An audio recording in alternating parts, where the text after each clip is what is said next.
इस मंच से कई बार हम लोगों ने महंगाई की बात करी है और ये सच है कि जब महंगाई का नाम लीजिए तो पेट्रोल, डीजल, रसोई गैस पर आकर बातें रुक जाती हैं।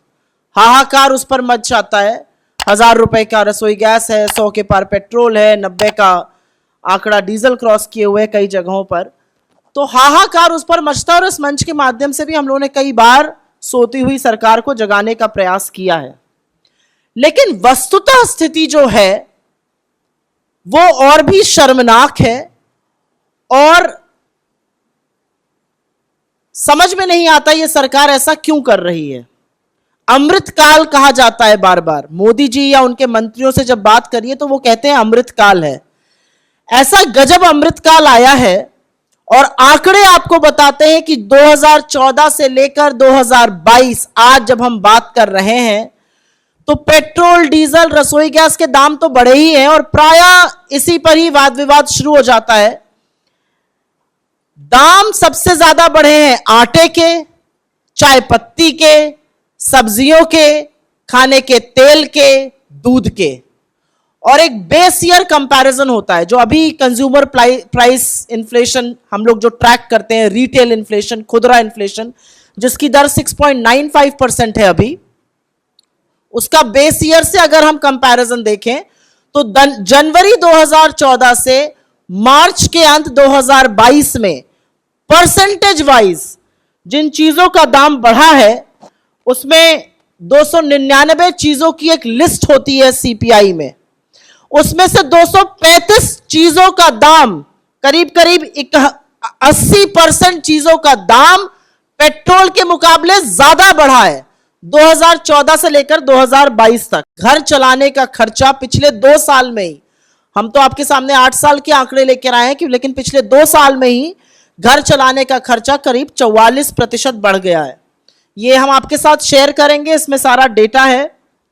इन्फ्लेशन रेट जनवरी 2014 से लेकर मार्च 2022 तक और ये बेस ईयर पे कंपैरिजन है।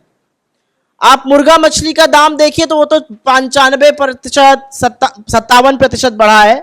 पेट्रोल उसके मुकाबले 31.3% बढ़ा है। दूध लगभग 40% बढ़ा है पेट्रोल से ज्यादा। घी करीब 38% बढ़ा है पेट्रोल से ज्यादा। गेहूं और आटा 27% बढ़ा है जो हर घर में खाया जाता है। सरसों के तेल में करीब 96% की बढ़त आई है। रिफाइंड ऑयल में लगभग 90% बढ़त हुई है। मूंगफली का तेल जिसको ग्राउंड नट ऑयल कहते हैं 80% बढ़त, करीब 48% बढ़त, 48% बढ़त आपको दाल जैसे अरहर और तूर दाल में, और मूंग दाल जो मुझे तो ऐसा लगता है खिचड़ी और ज्यादा बीमारी में खाई जाती है उसमें 32% बढ़त हुई है। यह भी पेट्रोल के परसेंटेज बढ़त से ज्यादा है। सब्जियों के दाम में आग लगी हुई है।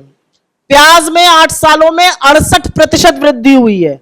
बैंगन जैसी सब्जी में, जो बच्चे जरूर नाक मुंह सिकोड़ते होंगे लेकिन सच है कि बैंगन में 56% की वृद्धि हुई है। अन्य सब्जियां 51% बढ़ी हैं। पालक और बाकी साग सब्जी 41%। यह भी पेट्रोल के 31.23% बढ़त से ज्यादा है। अस्पताल में इलाज का खर्चा 71.6% बढ़ा है पिछले 8 सालों में। दवाइयों में लगभग 55% की वृद्धि हुई है। बाहर से अगर आप खाना खाते हैं ठेले पे, खोमचे पे, होटल्स में, करीब 55% बढ़ा है। बस का किराया करीब 54% बढ़ा है। ट्यूशन फीस, सबको पता है कि महामारी के दौरान और आर्थिक मंदी के चलते सबसे ज्यादा मुश्किल मध्यम वर्ग परिवारों को बच्चों का ट्यूशन फीस देने में हुई, वो 51% बढ़ी है। घर का किराया 46% बढ़ा है।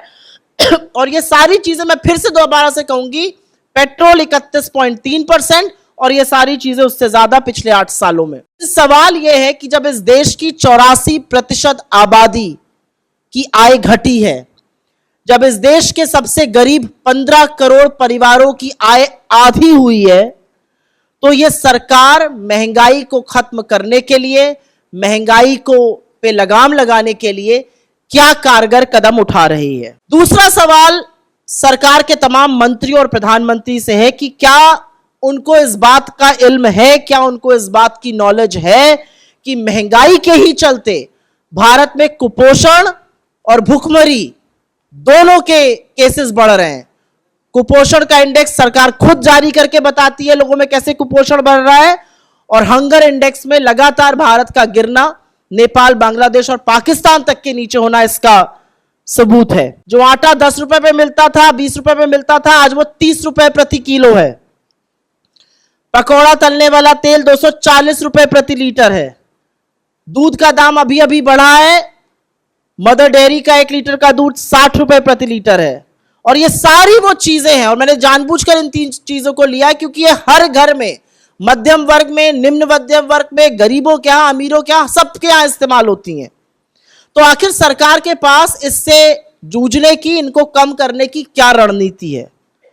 तो हमारा अपना मानना है, और ये 2 बड़ी मांगे हमारी हैं कि बिना वक्त बर्बाद किए, बिना वक्त जाया किए सरकार बेलगाम दामों पर रोक लगाए, ठोस कदम उठाए। हमारी ये भी मांग है कि जो सरकार लगातार इस मुद्दे से बच रही है और ध्यान भटकाने का काम कर रही है, अब वक्त आ गया है कि इकोनॉमी पर, और उससे ज्यादा जरूरी है महंगाई पर, एक श्वेत पेपर, एक श्वेत पत्र, एक व्हाइट पेपर प्रस्तुत करे और लोगों को बताए कि उसके पास क्या रणनीति है जिससे दामों में रोक लगाई जा सकती है। क्योंकि यह सच है कि महंगाई एक तरफ है और रोजगार का ना होना, घटती आय होने से यह महंगाई और भी ज्यादा कमर तोड़ रही है।